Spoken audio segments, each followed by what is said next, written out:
गाने का फैसला कैसे होता था कि फ़लाँ सिंगर जो है ना ये गाना कौन करता था फैसला? और कभी ऐसा भी हुआ कि सिंगर ने कहा कि नहीं सर मुझे कुछ कोई और गाना दे दें, मुझे ये ना दें?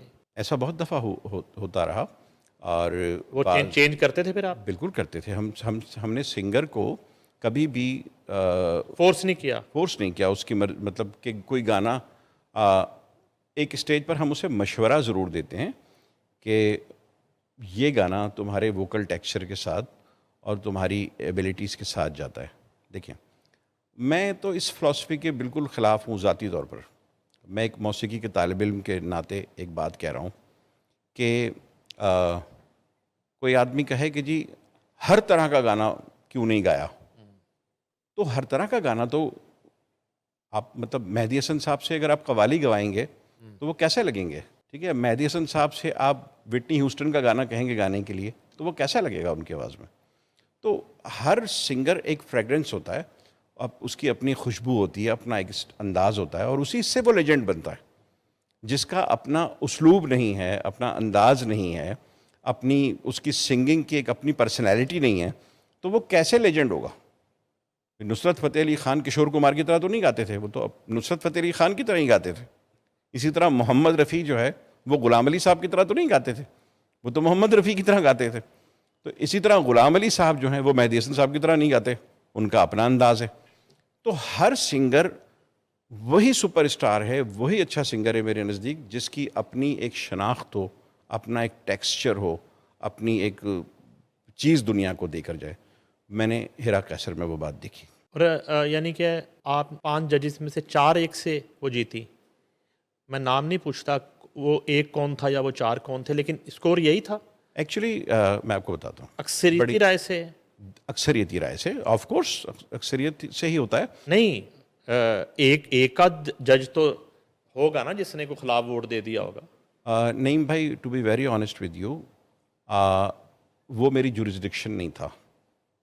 ठीक है, तो मेरा उस मामले से कोई लेना देना, अच्छा फिर मैं क्योंकि इमोशनल और सेंटिमेंटल आदमी हूँ और बच्चों के साथ मेरा एक जज्बाती ताल्लुक़ था, तो मुझे ना इसमें उसी वक्त पता चलता था जब सबको पता चलता था कि कौन जीता है। मुझे रिजल्ट्स में ना दिलचस्पी थी और ना मुझे उसके बारे में जानने का शौक़ था, ना मुझे बताया जाता था।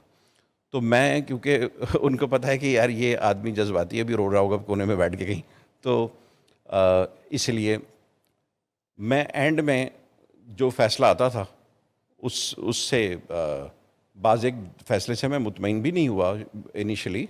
जो शुरू में एक आध दो जजमेंट हुए उनमें मेरे ख़्याल में कंटेस्टेंट को मार्जिन मिलना चाहिए था, लेकिन वो कंटेस्टेंट जो था वो कॉन्फिडेंस लूज़ करने की वजह से फिर उस पर रहम नहीं खाया गया।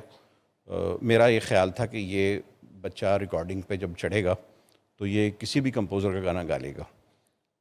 अच्छा, ये पहले आइडल से अगर कंपैरिजन करें तो इसमें जजेस पे एतराज़ नहीं हुआ थ्रू अल्हम्दुलिल्लाह। आउट। जी बेशक। पैनल पे अभी भी जो कहीं ना कहीं से कोई क्रिटिसिज्म आता है वो जजेस पे नहीं आता, जी।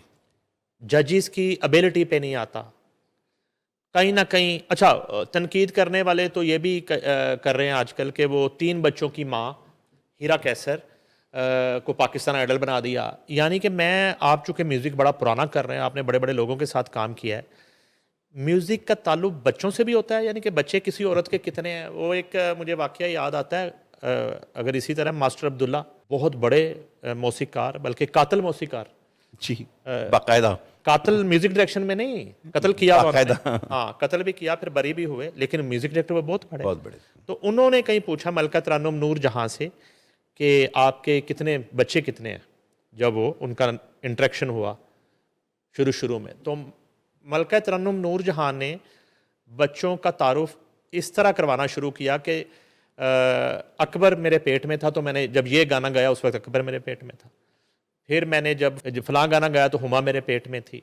ये मलका तरन्नुम नूर जहाँ मास्टर अब्दुल्ला को अपने बच्चों का तारुफ करवा रही हैं। और फिर फलां जब गाना गाया उस वक्त मेरा फलां बच्चा जो है ना, मैं उसकी वो होने वाला था या हामला थी। तो मास्टर अब्दुल्ला ने अब्रप्टली उन्हें कहा कि मैडम कोई गाना खाली पेट भी गाया तुसी। तो कहने का मकसद ये है कि इतनी बड़ी औरत है और उनके बच्चे उस वक्त सारे शादीशुदा हो चुके थे जब मलका तरन्नुम नूर जहां सुपर डुपर हिट गाने गा रही थी, जी प्लेबैक भी और अदरवाइज भी, और दुनिया भर में वो नाम कर रही थी और पूरे वर्ल्ड के टूर भी कर रही थी, कॉन्सर्ट्स भी कर रही थी और प्लेबैक गायक भी कर रही थी, और उनके बच्चे जो हैं उनकी शादियां, उनका सिलसिला शुरू हो चुका था। तो ये क्रिटिसिज्म क्या है कि 3 बच्चों की माँ जो है वो पाकिस्तान आइडल बन गई? प्रॉब्लम सारा ये है कि हम एक ऐसी सोसाइटी में रहते हैं जहाँ पर हर आदमी समझता है कि उसे सब कुछ उसी को पता है, ठीक है। अब इस बारे में अगर जर्नलिज्म के हवाले से बात करें, आप किसी जर्नलिस्ट के बारे में कोई बात करेंगे तो मुझे मान लेना चाहिए, क्योंकि आप एक सीनियर जर्नलिस्ट हैं और आप PUJ के सदर भी हैं। मुझे पता है यार ये आदमी इस फील्ड में एक्सपीरियंस्ड है और ये इसकी डोमेन है, तो मुझे इससे सीखना है, ये बात मुझे मान लेनी चाहिए इसकी बात। इसी तरह म्यूज़िक में एक जजमेंट आया, कोई किसी का पुप्पी का बेटा नहीं था, कोई किसी के मामू का बच्चा नहीं था। इस कंपटीशन में हमारे जो सबसे करीब, मेरे ज़ाती तौर पर मेरे जो सबसे करीब लोग थे वो तरब नफीस और उसकी अम्मी और उसके अब्बा, ये मेरे बहुत करीब लोग थे, दिल के करीब लोग थे, ठीक है। हम कुछ नहीं कर सकते। उसी तरीके से अटैचमेंट की बात करें, वक़ार हुसैन जो टॉप 8 में था, उसके वालिद ने मेरे हर गाने में सितार बजाई हुई है, ठीक है। मैं उनके साथ 25 साल से काम कर रहा हूँ। हम किसी स्टेज पर उसको कोई फेवर नहीं दे सकते।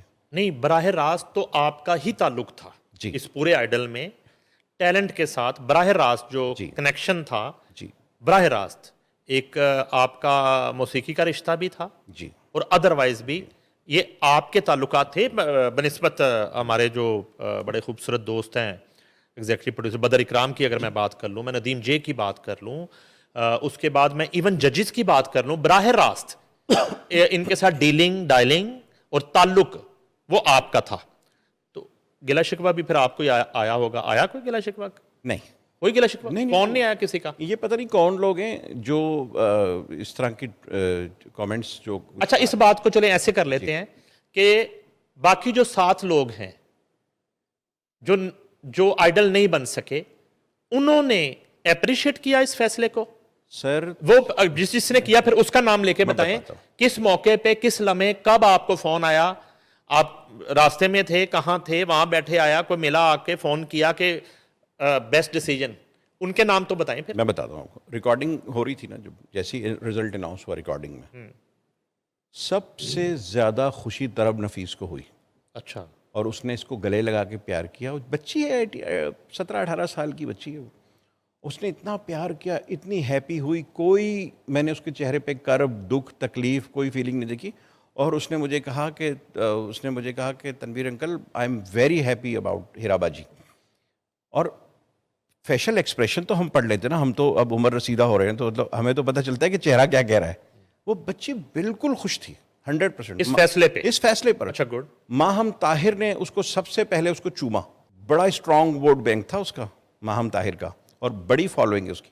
अभी यहाँ आते आते यहाँ मैं एंटर हो रहा था तो मेरे पास एक फ़ोन आया कि हमें माहम ताहिर को एक शो के लिए बुक करना है। हमारे कोई जानने वाले थे, बड़े अच्छे दोस्त, तो उन्होंने कहा यार तनवीर भाई ये ज़रा हेल्प कर दें, उनसे रब्ता कर लें। तो मोस्ट वांटेड जो पब्लिक डिमांड में जो सिंगर है पाकिस्तान आइडल की, वो माहम ताहिर है। अच्छा। नबील अब्बास है, ये सब। नबील अब्बास उसको सर पर हाथ रखने के लिए फैसलाबाद पहुंचा, डेरा गाजी खान से फैसलाबाद, वो सेरेमनी में जो EMI ने की। इसी तरह हमारे कराची में सब बच्चे स्क्रीनिंग पर पहुंचे और बड़े खुश थे, तस्वीरें बनवा रहे थे।